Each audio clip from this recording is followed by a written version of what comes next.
Ok. Vân Sơn xin chào tất cả các bạn trên kênh YouTube của Vân Sơn. Hiện tại thì Vân Sơn đang đọc comment của tất cả quý vị các bạn vào kênh của Vân Sơn để chia sẻ cũng như là để góp ý. Đặc biệt là qua những cái tiết mục mà Vân Sơn đã làm những cái món steak rồi tôm hùm Canada hay là sashimi Nhật Bản để mà chia sẻ cái kinh nghiệm của Vân Sơn cũng như là giới thiệu về những cái sản phẩm của nhà hàng Pháp Lao đó. Và sau đó thì mời những người bạn của Vân Sơn ăn đó, như là anh Chí Tài, như Lê Quỳnh, như là anh Tuấn Ngọc chẳng hạn. Thì được rất là nhiều quý vị vào xem, phê bình, góp ý rất hay. Nhưng mà có nhiều bạn đó vào đây nói với lại Vân Sơn là Vân Sơn hay là chú Sơn đã chia sẻ những cái kinh nghiệm của chú Sơn, tụi cháu coi tụi cháu rất là thích, nhưng mà tụi cháu không có thể nào có những cái nguyên liệu này ở nhà để mà làm được hết, mà cháu coi là chỉ xem chơi vui vậy thôi chứ cũng không làm được gì hết, chỉ có thèm mà thôi. Thành ra chú có thể nào mà chú san sẻ những cái món ăn khác ngoài những món Tây ra, hay là chú chỉ biết những món Tây không, chú không biết những món Việt Nam hay là những món ăn thường ngày của người Việt Nam mình ăn. Thì Vân Sơn xin nói quý vị là thật ra đó, Vân Sơn là người rất là đam mê về ẩm thực. Thật ra ngoài những món Tây ra đó thì những món Việt Nam Vân Sơn thường làm hàng ngày. Nếu mà Vân Sơn có cơ hội rảnh ở nhà là Vân Sơn thường nấu ăn cho Vân Sơn, cho gia đình và cho các con của Vân Sơn ăn. Thành ra hôm nay Vân Sơn sẽ san sẻ cũng như là để đáp ứng lại tất cả những yêu cầu của tất cả những cái bạn mà vào kênh của Vân Sơn, nói là chia sẻ những cái món ăn thuần túy của Việt Nam, làm sao để mà cho ở ký túc xá tụi cháu có thể nấu được, hoặc là ở nhà tụi cháu có thể nấu được những cái món ăn mà chú nghĩ nó là ngon và làm sao để cho nó ngon hơn. Thì hôm nay Vân Sơn sẽ chia sẻ cho quý vị những món ăn thuần túy và độc đáo của Việt Nam chúng ta. Ok, mời quý vị theo Vân Sơn vào bếp nhé. Ok. Ok, hôm nay Vân Sơn sẽ chia sẻ đến quý vị một cái món rất là truyền thống của Việt Nam chúng ta. Đó là cái món được gọi là canh chua cá kho. Những cái thành phần hôm nay mà mình có được ở đây đó thì Vân Sơn xin phép nói là mình có đậu bắp nè ha, mình có cà nè, mình có thơm nè, mình có bạc hà nè, đương nhiên nè, có giá nè, có ớt, có rau ngò ôm và rau ngò gai ha. Rồi mình sẽ bên này mình sẽ có hành tím nè, hành hương đó mình băm nhuyễn ra, tỏi băm nhuyễn ra, me, nước mắm, tiêu và đường. Quý vị lưu ý là ở đây Vân Sơn không xài bột ngọt nha, không bột ngọt, không bột nêm. Chút nữa Vân Sơn sẽ nói quý vị nghe lý do tại sao mình không xài bột ngọt, không xài bột nêm mình vẫn ngon như thường. Ok. Ngoài ra thì đây mình có là hành lá nè, hành lá mình sắc nhuyễn ra để chút xíu nữa đó mình sẽ bỏ lên trên cá kho cho nó ngon ha. Rồi còn nguyên liệu sống thì mình có một cái con cá hú. Con cá hú hôm nay có khoảng chừng Vân Sơn nghĩ nó khoảng chừng 800 gram, 800-900 gram. Khoảng này là chưa tới được 1 kg nha. Rất là tươi, rất là ngon. Ok. Bây giờ vấn đề đầu tiên đó thì mình sẽ đun nước sôi lên nha. Ok, Vân Sơn sẽ bỏ nguyên liệu này qua đây chút xíu để mình đun nước sôi lên ha. Ok, mình sẽ cho lửa nó sôi lên. Trong khi mà mình đợi nước sôi lên á thì mình sẽ sơ chế tất cả những cái thực phẩm ở đây mình có. Đầu tiên là đậu bắp nha. Đậu bắp thì mình sẽ rửa thật sạch ha. Thường nếu mình rửa sạch hơn á, thì có thể mình ăn được tất cả những cái đầu này luôn, nhưng mà ở đây mình cắt bỏ những cái đầu đi. Ở Việt Nam mình thì tất cả những cái này nó dư dả lắm, thành ra mình cắt bỏ mấy cái đầu này cho nó sạch sẽ nha. Ok, cái cuống á bỏ đây. Và khi mà cắt á, thì có nhiều người ta ăn đậu bắp, người ta là thường nó thích ăn ngắn quá hoặc là ăn dài quá, thì Vân Sơn thích mỗi một cái đậu bắp vậy nó khoảng chừng một lóng tay của mình thì mình ăn nó sẽ ngon hơn. Sắc xéo nha quý vị. Đó, mình sắc xéo như nè. Cái đậu bắp dài mình chia làm 3 là vừa ha. Ok. Sau đó thì cái thơm này nè, thơm này thì mình sắc nó càng nhuyễn nó càng ngon nha. Càng mỏng càng nhuyễn càng ngon, thì khi mình sắc như vậy đó thì lát nữa cái nước thơm nó ra sẽ ngon lắm. Ok. Ok, mình sẽ dùng khoảng chừng 3 cái cà nha. 3 trái cà, lựa cà càng chín nó càng ngon. Cắt bỏ tí xíu cái cuốn này thôi, có nhiều người ta cắt sâu đi vô nó uổng lắm. Mình tận dụng tất cả những cái nguyên liệu này ha, bỏ chút xíu cuốn thôi. Sau đó thì mình sẽ lột bạc hà nha. Bạc hà thì mình phải lột nó. Thường có nhiều người ta lột từ trên đầu người ta lột xuống, thì Văn Sơn hay thích là lột từ cái cuốn nhỏ đó, nghĩa là cái gần cái lá nhất đó, mình lột lên thì nó dễ hơn ha. Chua nó đã chua rồi, thêm nước nóng nữa nó xìu, nó sợp xuống, mình không còn cảm giác được nữa. Thành ra cái bạc hà này cũng vậy, sắc dày chút xíu đó, cỡ này nè, cỡ này Văn Sơn thích cỡ này hơn. Là có nhiều người sắc mỏng quá nó không ngon ha, cỡ này thì là perfect. Ngò gai và ngò ôm thì mình sẽ cắt mỏng nó ra, mình cắt nhuyễn nó ra. Ok, để cho dễ thì mình cắt đôi vậy nè, cái mình dồn nó lại đó, rồi mình biết nhuyễn ra như này, mình nhuyễn ra gì một lát nữa đó thì mình sẽ nêm vô cái canh mình, nó rất là ngon, nó thơm mà nó ngon lắm. Còn mình cắt dày á thì nó cái hương nó không có cái cơ hội để nó tiết ra nhiều á, thì nó không có thơm, không ngon. Ok, nhuyễn dày rồi. Ngoài ra thì mình có ớt ha. Ớt này đó thì nếu mà mình thích ăn cay thì mình bỏ nhiều chút xíu, không thích ăn cay thì bỏ ít chút xíu. Nhưng mà để mà cho cái hương ớt nó ra đó thì mình nên cắt đôi nó ra. Mình cắt đôi trái ớt ra, mình bổ đôi nó ra. Ok, ở đây là me nha, ở đây là me nè ha. Me này thì mình nếu mà 2 lít nước á thì mình dùng khoảng chừng 3 trái me. 3 trái me là khoảng chừng phân nửa này thôi à. Cái này là nhiều quá, Văn Sơn dùng khoảng chừng 3 trái me nha. Nếu như ở bên Mỹ á thì Văn Sơn dùng cái bột me. Bột me thì nên cẩn thận, là có nhiều là bột me nó mặn và có nhiều là bột me nó không mặn. Khi bột me nó mặn á thì mình sẽ lúc mình nêm nước mắm hoặc là muối mình sẽ tiết chế nó lại, không để cho nó mặn quá nha quý vị nha. Ở đây Văn Sơn sẽ dùng bột me như thế này ha. Khi nước nó sôi đó thì mình lấy nước sôi mình đổ ở đây chút xíu để cho me nó mềm ra, rồi lát nữa mình mới dầm vô được. Ok, bây giờ tới phần con cá nè. Con cá thường thì người ta là người ta lấy cái đuôi, ok, và cái đầu để người ta nấu canh. Cái đầu nếu mình để nguyên cái gì nó hơi khó ăn ha, mình sẽ tìm cách mình cắt nó ra, làm sao cho khi mà mình đem lên cái tô á nó thật là dễ dàng. Đây rồi, còn cái mình này á là mình sẽ kho. Thành ra khi mà kho thì mình cắt cái lóng nó cũng khoảng chừng hơn lóng tay chút xíu, khoảng chừng 1 inch hay là khoảng chừng 2 phân rưỡi là ok. Đúng không?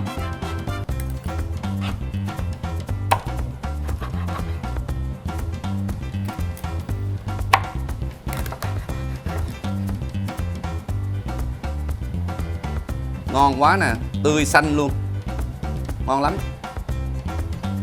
Sơ chế nó sạch rồi thì không còn tanh nữa ha. Quý vị nhớ là khi mình để mình làm cho con cá nó không còn tanh nữa đó thì mình đánh dãy cho thật sạch, cạo nhớt hết, xong xuôi mình sẽ bỏ một chút xíu muối, một chút xíu chanh hoặc là giấm, thêm chút xíu rượu nữa thì tốt, để mình ngâm mình rửa con cá lại thì con cá nó không còn nhớt, không còn tanh nữa nha. Nước sôi rồi nè. Bây giờ đầu tiên là mình sẽ bỏ thơm vô trước. Cái thơm này nó hơi lâu và muốn cho cái nước thơm này nó ra thật nhiều để cho một lát nữa cái nồi canh chua mình á nó rất là thơm ngon nha. Thơm sẽ cho vô trước. Song theo đó đó mình sẽ mở cái lửa của cái chảo lên. Mình sẽ cho hành và tỏi khoảng 1 muỗng nha quý vị, 1 muỗng tỏi nè, 1 muỗng hành nè vào đây để mình phi nó. Chút nữa cái hành và cái tỏi này nè là mình sẽ bỏ vào trong cái nồi canh chua của mình đó, nó rất là thơm ngon. Lửa nhỏ thôi, mình phi cho nó vàng. Nước sôi quá thì mình bớt lửa bên đây lại, cho từ từ nước thơm nó ra nha. Đó, nước thơm nó ra vàng kìa, đẹp chưa? Mà nó thơm lắm, nó ngon lắm luôn á. Tỏi thì mình phi nhiều lắm là khoảng chừng 1 phút, hành tỏi này là khoảng 1 phút là nó vàng đẹp nha. Nhớ mình trộn đều nó, nếu không thì nó sẽ bị khét.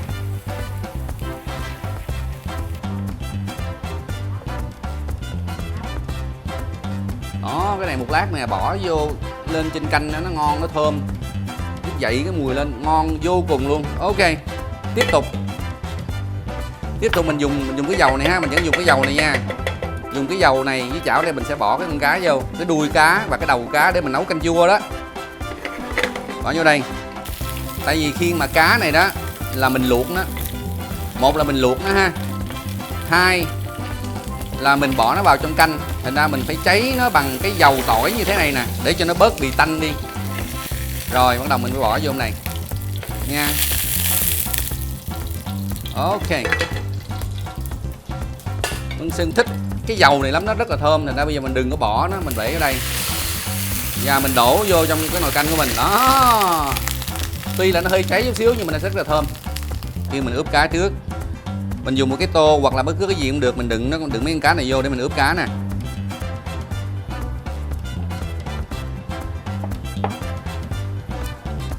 Ở đây mình sẽ có một muỗng tỏi ha, một muỗng tỏi băm ha, muỗng tỏi cà phê, một muỗng cà phê hành băm ha. Mình sẽ có một muỗng đường nha, một muỗng đường nè. Mình sẽ có 2 muỗng nước mắm, 2 muỗng nước mắm thật ngon nha. Đây là lý do mà Vân Sơn nấu cái gì là mình sẽ không có cần phải dùng bột ngọt nè. Nước mắm thật ngon, nước mắm độ đạm 40-45 độ đạm trở lên thì mình không dùng bột ngọt, nó vẫn ngọt, vẫn thơm, vẫn ngon như thường ha. Cộng với lại cái thịt cá, cộng với lại nước mắm này là không cần dùng bột ngọt, không cần dùng bột nêm nha quý vị nha. Một chút xíu tiêu. Ok. Ở đây để cho cái màu con cá nó lên cho đẹp á, Vân Sơn dùng cái loại tương ớt ha. Ở nhà quý vị có bất cứ tương ớt gì cũng được, hoặc là tương ở bên Mỹ thì hay dùng tương ớt sriracha, mình để vô cũng được. 1 muỗng cà phê tương ớt vô nha. Ok. Rồi. Một lát nữa khi mình kho đó thì nước nó sẽ bốc lên. Thì nước bốc lên nó sẽ bị mất nước. Mình sẽ dùng một chút xíu nước để mình pha vô đây. Ở đây bất cứ nước gì cũng được, Vân Sơn dùng cái nước canh của nó nè. 2 muỗng nước, 2 muỗng nước nước canh nha. Ok. 2 muỗng nước canh nó để mình ướp. Ok. Mình sẽ trộn thật đều lên. Rồi. Cái này thiệt ra đó là mình không có cần phải ướp nhiều đâu, mình không cần phải ướp lâu. Mình có thời gian mình để khoảng 15 phút cũng được. Còn nếu không có thời gian đó, mình ướp xong bắt đầu cái mình làm cái nồi bên này bắt đầu mình chuẩn bị cái nồi nước màu để mình chuẩn bị mình kho con cá.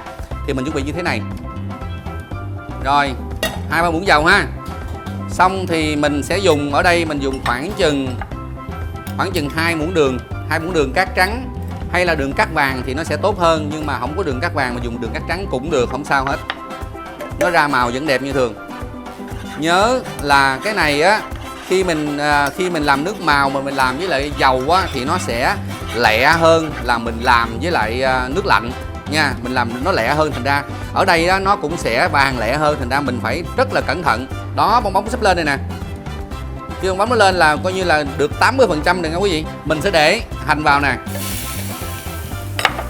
tỏi vào nè,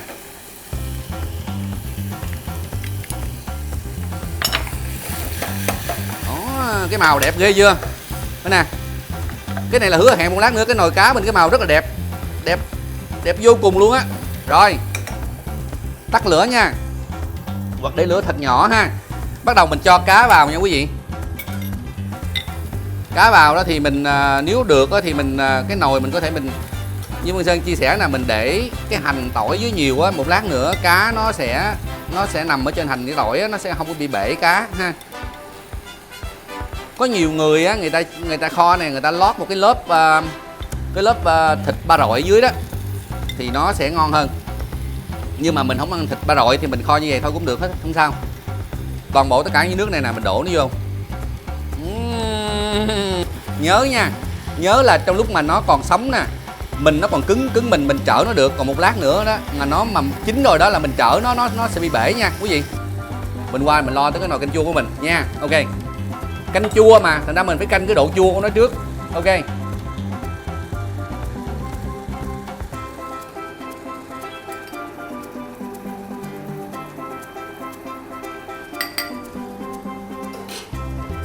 mình canh cái độ chua của nó trước khi mà mình canh tất cả những cái độ mặn và cái độ ngọt cũng như là những cái mùi vị khác. Ok.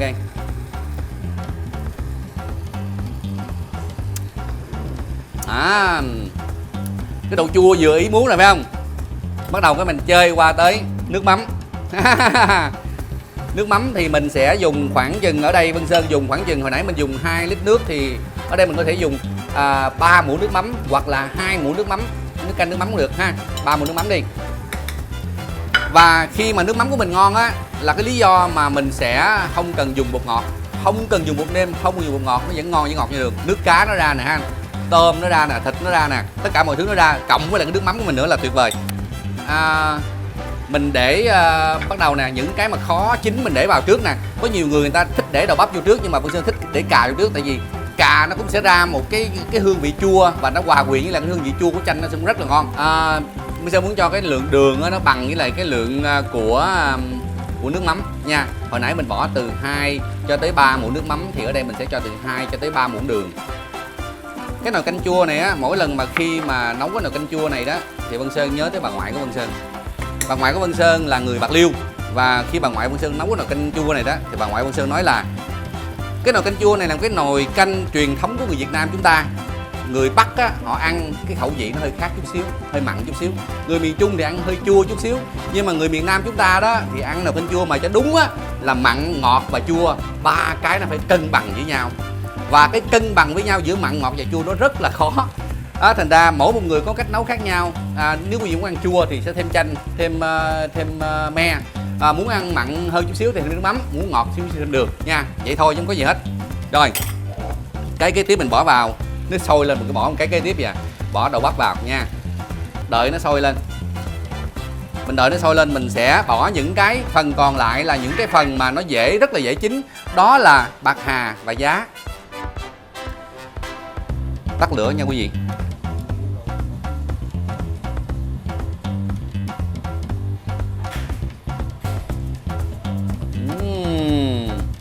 Rau càng nhiều càng ngon nha quý vị. Rồi cá mình sẽ để lên trên chút xíu ha, để mình lát mình gấp cho nó dễ, để lát nó lặn sâu lắm mình tìm nó không ra nha. Mình mới bắt đầu mình bỏ cái hành phi lên nè. Mình bỏ hành phi lên đây. Đó. Sau đó mình cho ngò ôm và ngò gai nha. Ngò ôm và ngò gai lên. Cho nó đẹp mắt nữa đó, mình cho một vài lát ớt lên trên nha.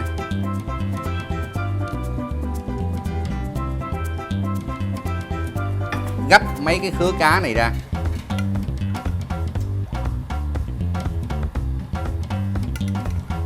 Ngon lắm. Tại vì cái này á, mình không có kho rụt nha quý vị. Quý vị nhớ là Vân Sơn kho con cá này khoảng chừng 10 phút. 10 phút là mình bắt đầu mình ăn được cái cá kho này rồi.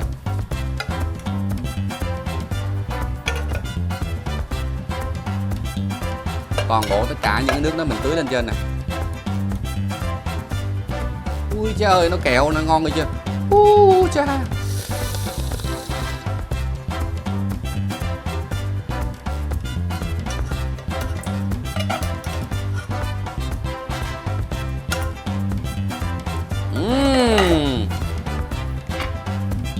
Đây.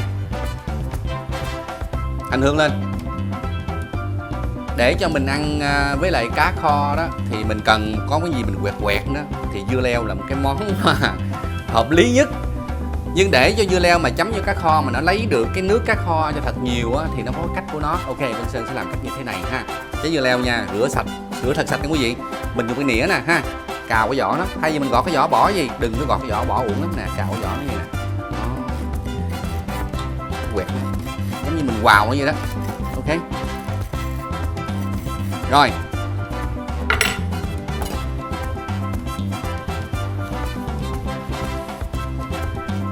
Ha, khi mình cắt á, thì mình bỏ cái đầu đi, vẫn bình thường mình bỏ cái đầu đi nha. Mình vẫn bỏ cái đầu đi ha. Rồi. Cho chuẩn bị trên cái dĩa đi. Cắt xéo nó xíu nha.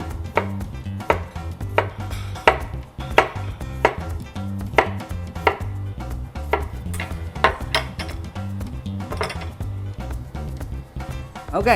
Rồi, bây giờ bắt đầu mình lên bàn nha.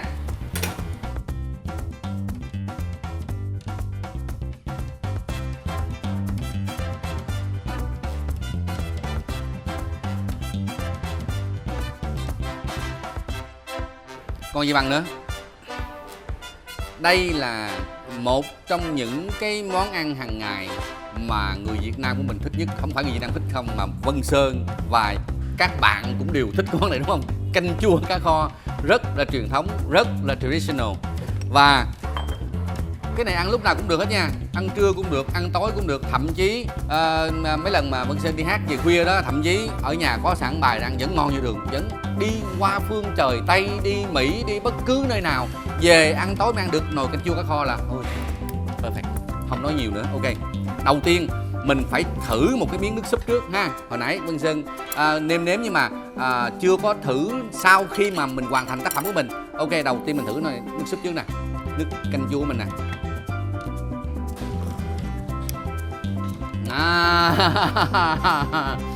Balance. Ok, chua, mặn, ngọt và nó có một chút xíu ớt nó kicking, nó thơm, nó ngon lắm. Vấn đề mặn á, mình không có quan tâm nha. Mình cần mặn thêm đó, tại vì ở đây Vân Sơn không muốn cho nó mặn quá. Tại vì khi mình mặn thêm mình đâu cần, canh chua lúc nào cũng phải có cái nước mắm ớt, nước mắm sống mà ớt kế bên đúng không? Thành ra đó, thí dụ như là canh chua là một cái món mà mình ăn rau vào mùa hè tốt nhất. Mình nạp rau vào cơ thể mình tốt nhất. Tại vì mình có thể mình bỏ bất cứ loại rau nào cũng được. Đậu bắp nè, hồi nãy là bỏ vô nó vừa chín tới luôn.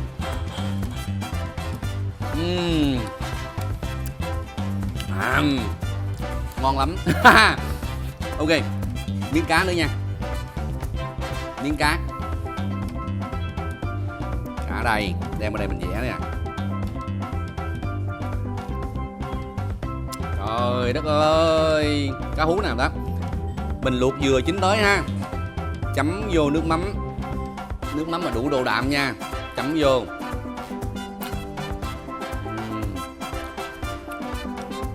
Cơm trắng. Ớt. Trời ơi, canh chua là tuyệt vời rồi. Bây giờ mình bắt đầu mình thử qua tới cá kho. Tới coi nè, coi vẽ cá kho đây nè, nó trắng ngừ luôn nè, thấy không? Thịt ở trong nè, nó trắng ngừ luôn nè, nó không có thấm vô tới trong luôn, nó không kịp thấm luôn. Lý do tại sao vậy? Tại vì hồi nãy Vân Sơn kho cái này nó chỉ có 5-7 phút à, 5-7 phút là vừa con cá nó vừa chín tới thôi. Và khi mình ăn á, khi mình ăn cái con cá kho này đó thì mình phải chấm vô cái nước kho nè, nước kho mình chấm vô đây nè, đây nè, thấy không? Đó nè.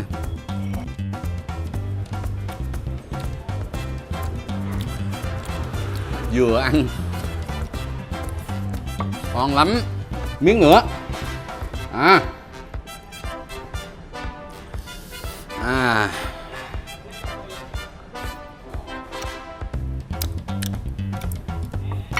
Thịt nó không có mềm nha. Thịt nó còn tươi, nó còn dai. Đây nè, độc đáo nè, miếng leo, nhớ không? Miếng leo mà khi nãy mình Vân Sơn dùng cái nĩa Vân Sơn cào đó, tất cả dao nó chóc ra nè. Bây giờ là cái miếng da này mình chấm vô cái nước cá kho nè.